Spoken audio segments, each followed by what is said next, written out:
Hi friends, family kitchen হাউসে সকলকে স্বাগত জানিয়ে আমি নন্দিনী আজ আপনাদের সাথে শেয়ার করব সম্পূর্ণ নিরামিষ পেঁয়াজ রসুন ছাড়া নবাবী পনিরের রেসিপি। আজকের এই রেসিপিটি আপনারা রুটি, লুচি, পরোটা, ফ্রাইড রাইস অথবা পোলাওয়ের সাথে সার্ভ করতে পারেন। যে কোনো স্পেশাল দিনে যদি সেই দিনটি নিরামিষ হয় তো সেক্ষেত্রেও আপনারা এই রেসিপিটি কিন্তু তৈরি করতে পারেন।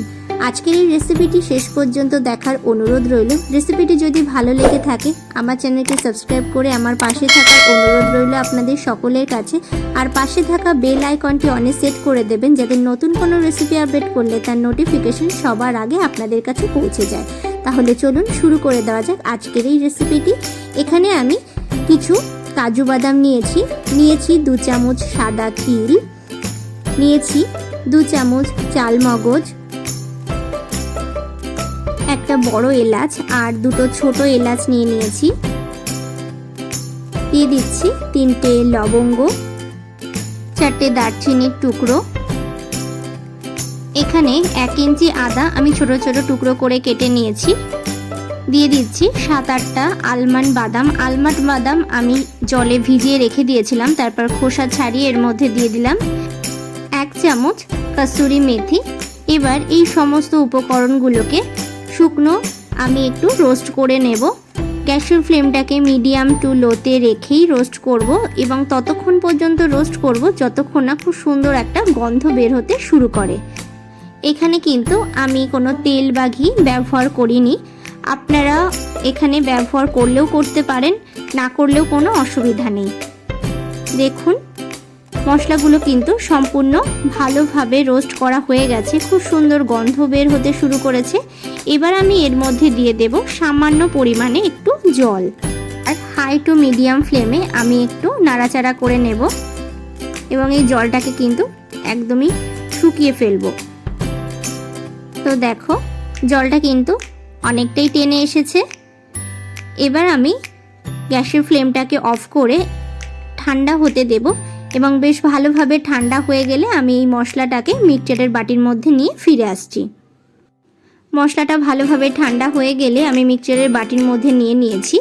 এবার এর মধ্যে পরিমাণ মতো জল দিয়ে আমি স্মুথ একটা পেস্ট তৈরি করে নেব। তো দেখো স্মুথ পেস্ট তৈরি করা হয়ে গেছে, এটাকে সাইড করে রেখে দেব। এখানে আমি 400 গ্রাম পনির নিয়েছি। পনিরটাকে এরকম কিউব করে কেটে নিয়েছি, আপনারা আপনাদের পছন্দ মতো আকারে কেটে নিতে পারেন। এবার কড়াইতে দিয়ে দিচ্ছি পরিমাণ মতো সাদা তেল আর দিয়ে দিচ্ছি সামান্য একটু বাটার। এবার তেল আর বাটারটাকে বেশ ভালোভাবে একটু হতে দেব।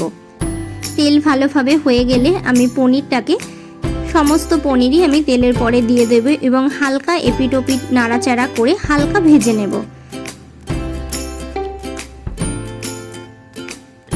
দেখুন পনিরগুলো ভেজে নেওয়া হয়ে গেছে, এর থেকে বেশি কিন্তু ভাজবো না। পনিরগুলোকে এবার আমি তুলে নেব।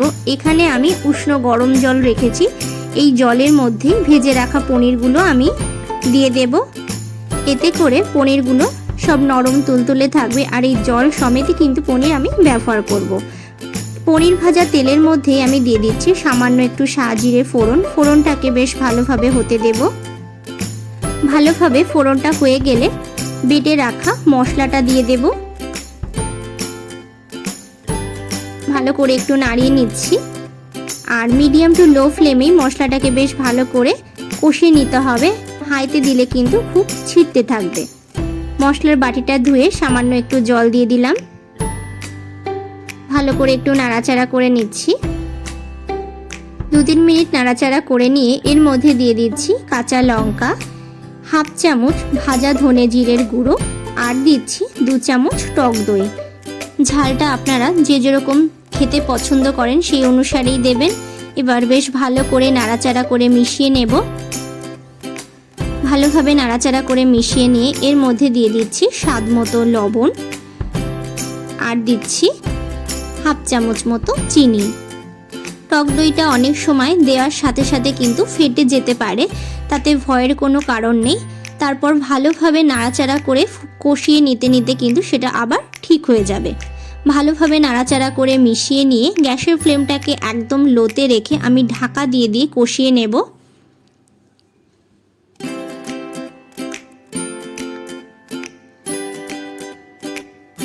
তো দেখুন মশলাটা কিন্তু তেল ছাড়তে শুরু করেছে, কিন্তু পুরোপুরি কষানো এখনো হয়নি। আমি আরও একটু কষিয়ে নেব। এই পর্যায়ে একভাবে আমি নাড়াচাড়া করতে থাকব। তো দেখুন একভাবে নাড়াচাড়া করতে করতে একটা পর্যায়ে কিন্তু ঠিক এরকম আকারে চলে আসবে।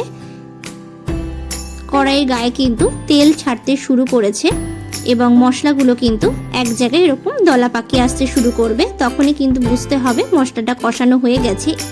এবার জল সমেত ভেজে রাখা পনিরগুলো আমি দিয়ে দিচ্ছি। আপনারা যতটা পনিরই ব্যবহার করেন না কেন আর যতটা গ্রেভি রাখতে পছন্দ করবেন সেই অনুসারেই কিন্তু জলটা গরম করে নেবেন এবং সেই জলের মধ্যেই কিন্তু পনিরগুলো ভেজে চুবিয়ে রেখে দেবেন। এবার বেশ ভালো করে নাড়াচাড়া করে মিশিয়ে নেব। ভালোভাবে নাড়াচাড়া করে মিশিয়ে নেওয়ার পর এর মধ্যে দিয়ে দিচ্ছি সামান্য পরিমাণে কেশর।